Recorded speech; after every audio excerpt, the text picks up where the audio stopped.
In the last race of the day, the Silver Goblets and Nickalls Challenge Cup. We have Angus Widdicombe and Campbell Watts for Australia on the left-hand side of your screen. Alexis Guerinot and Frank Solforosi from France on the right-hand side of the screen. And a big shout-out to everyone in Varese at the European Training Centre.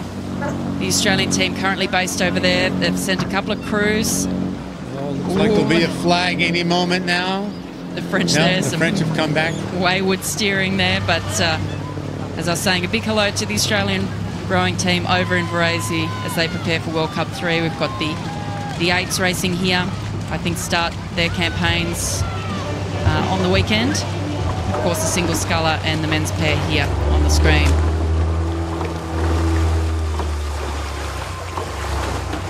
French starting out very quick, as they would be, being 30 pounds lighter than the big boys in the Aussie pair.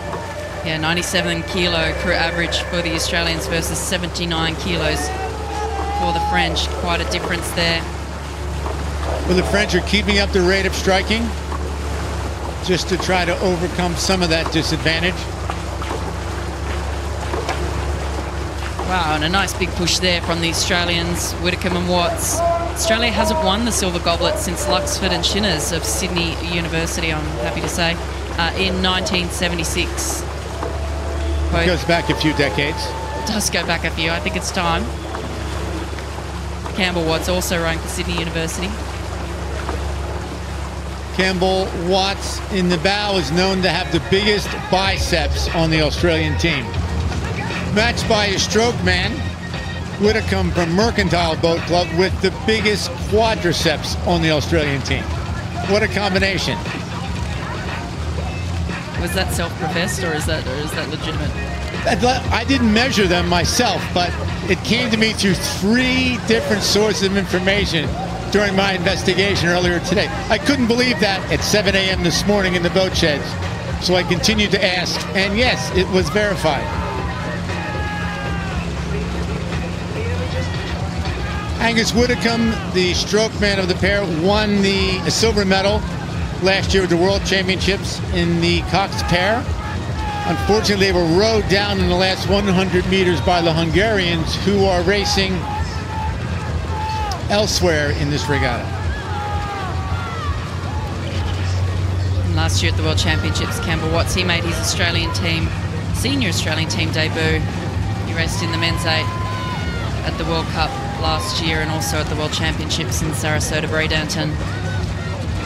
They're looking pretty calm out in front there. The French really struggling with their steering. They're rowing in the dirty water of the Australians. They're moving over into the centre of the course.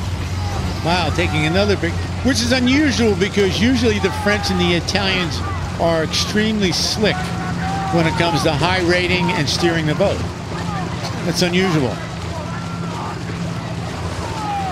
But as they come under pressure, clearly there's an issue in the boat. Yeah, they're really struggling with their steering here. I'm not sure what's going on. I mean, this is a very strong crew here from France. Solforosi won a bronze medal in Rio at the Olympic Games in the French lightweight men's 4.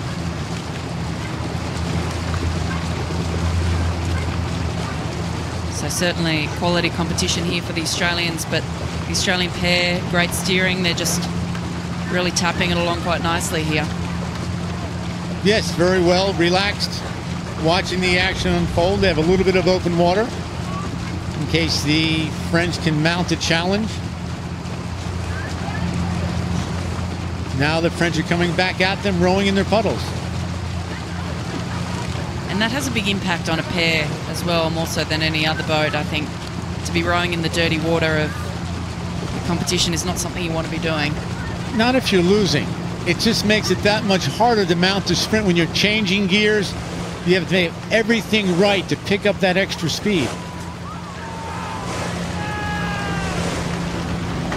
As we come down towards the enclosures now, the last race of the day.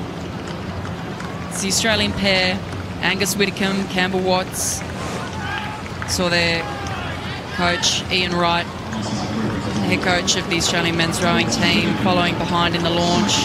The Australian women's head coach, John Keogh, also riding in the launch. Now, they just jumped in the pair this week because Watts was racing a single last week in Linz. Exactly. Yeah, we've seen a few movements in the Australian team. As most people would know, the Australian Men's 8 racing here this week has the World Championship winning 4 in it. So there's been a few personnel changes, but a good row there by Watts and Widdicombe to take out the Goblets.